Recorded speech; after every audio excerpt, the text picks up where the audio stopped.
motion to return to public session. Move. Can I get a second? Thank you. Call to order. Opening statement, meetings of the board are open to the public and all members of the community should feel free to participate. There are two opportunities for the public to speak. The first is at the beginning of the meeting for agenda items only, and the second is at the end of the meeting for other items. Any individual desiring to speak shall give his or her name, address, and the group, if any, that is represented. The presentation shall be as brief as possible, but not more than 3 minutes per individual.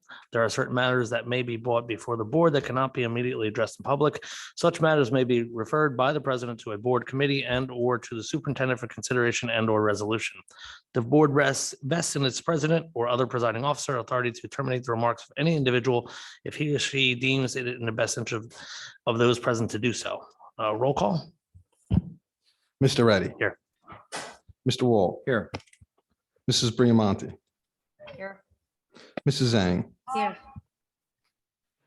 Dr. Kalor is absent. Mrs. Tassilo. Here. Mr. Buckley. Here. Mr. Damari. Here. Mr. Mann. Here. We have a quorum. Thank you. Flag salute.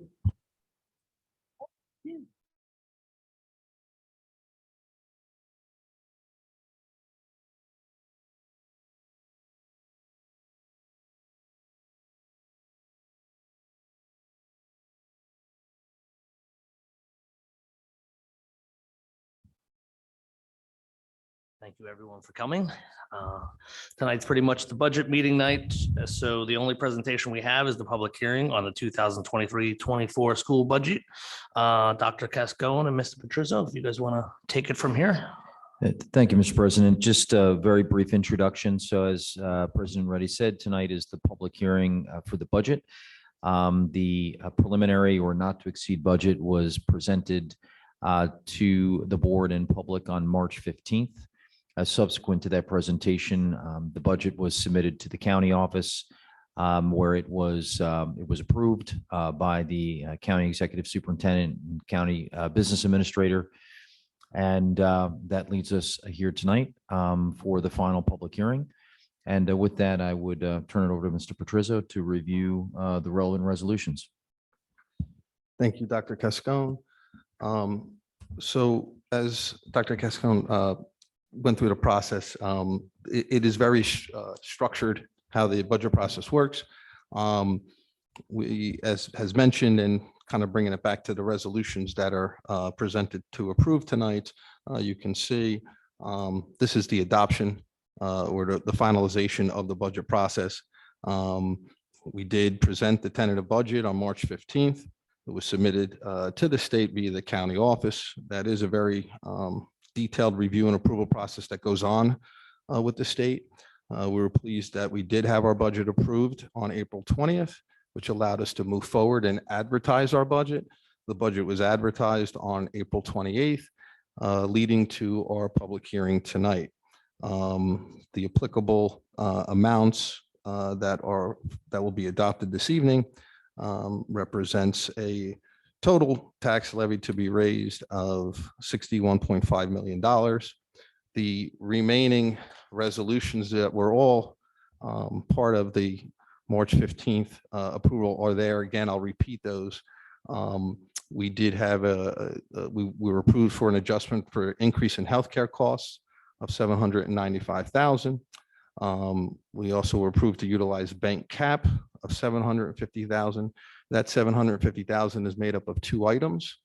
$250,000 is attributed to the cost we pay the township for our class 3 officers and our SRO officer. And $500,000 is for the courtesy busing, the cost for us to continue to provide courtesy busing for those families that are impacted by that. Again, just to reference what courtesy busing is, it's busing that the school district is not required to provide by law for students from K through 8th grade that live within 2 miles of the applicable school. And then for our students in the high school that live within 2.5 miles from the high school. If you fall into those categories, it's considered courtesy busing. The district is not required to provide that transportation. We have traditionally done that, and this is the cost to continue to provide those busing services. And then in addition, we got approved to utilize our maintenance reserve. We are withdrawing $1 million from our maintenance reserve to fund this overall budget. And then the travel and related expense reimbursements. This is a procedural resolution as well. As part of this process, we established the maximum amount of expenditures that we will fund for professional development throughout the district. That's what this resolution does, setting it for the 23-20 year at $66,812. There are two additional resolutions on here, which gets presented at this stage where we're adopting simply just approving the total tax levy certification amount of $61.5 million. And the last resolution is to adopt the tax levy schedule, which is the attachment in the agenda. And that just lays out the monthly payments that the township will pay back to the school district to support this budget. Are there any questions? I see none. The only comment I'll make, Mike, is of all the years I've sat on this board, this has definitely been the hardest budget we've had. Unfortunately, it happens. And I know the two biggest reasons are rising transportation costs, which sort of outside of our control, in addition to the healthcare costs. Do want to tell the public, those that are listening, since this is recorded, still have no further feedback from the township. We have repeatedly requested and asked if there's Bell Works pilot monies and funding that can be shared with the district. To this date, no response. And we will keep asking. We will keep going and talking to them and requesting, because those are a lot of tax dollars that this district would be getting. And if we were getting 10%, 25%, this budget would be flipped upside down. It really would be. And I do want to say I am grateful that we have the amount of bank cap and the maintenance reserve that we have. I'm glad we still have it for next year. Next year's budget's not going to be any easier, at least unless something changes that would be. So we're still going to have to ask the township for some help, or at least getting the dollars that we normally would have if the pilot funds weren't there for Bell Works. So thanks for your efforts and to your whole office. And, that's all I have to say. Anyone else? Terrence? Just very briefly, Board President, as most folks may be reading, there are different districts that are now being forced to cut busing. Freehold Regional being a prime example. And this is through the S2, the law that was passed a number of years ago. I believe it was amended recently. It's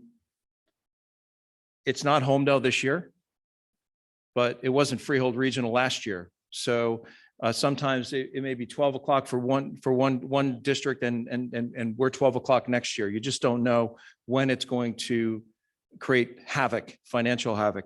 Our local legislators, is Senator Declan O'Scanlan, Assemblywoman Flynn, and Assemblywoman Scharfenberger, are fighting locally to get cuts restored.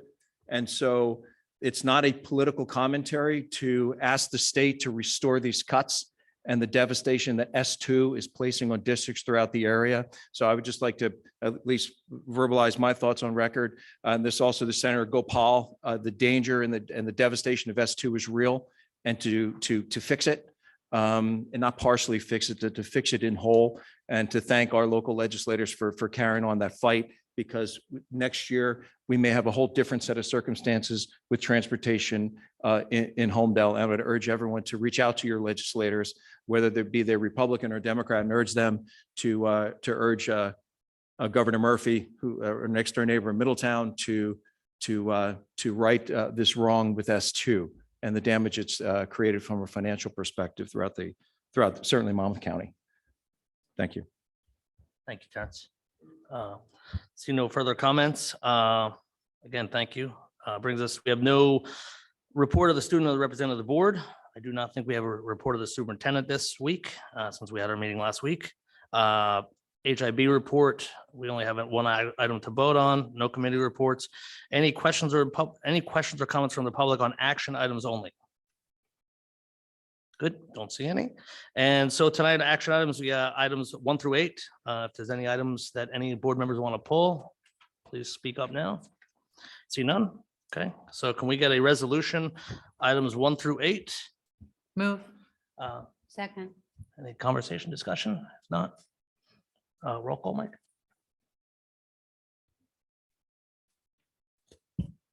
Mr. Reddy, Yes. Mr. Wall, Yes. Mrs. Briamonte, Yes.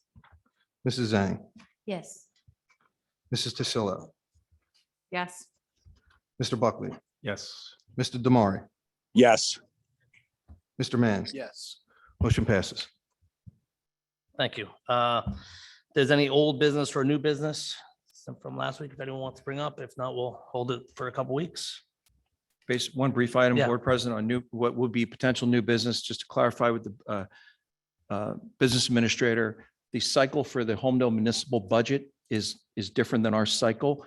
Can you just share, to the extent that there's any adjustment, just following on Board President's comments on pilot funds or the other funding, how we would process that through Myrna, and how we would budget that in the event that they include compensation or, pilot distribution. They did obtain approximately $20 million between 2018 and 2022, and just how we would process that moving forward for the budget and finance folks on the board. Thank you. Sure. Yeah, thank you, Mr. Wall. So at this stage, now that our budget is finalized for next year. However, if we do hear back from the township on one or two ways, one that they decide to provide some revenue from us out of the pilot, that's not considered tax levy, that's considered miscellaneous revenue or additional revenue stream. So we would gladly accept that. The alternative they can do as well is not have us pay them the $250,000 in security costs anymore. If that's the route, then we would realize appropriation savings for not having to pay that.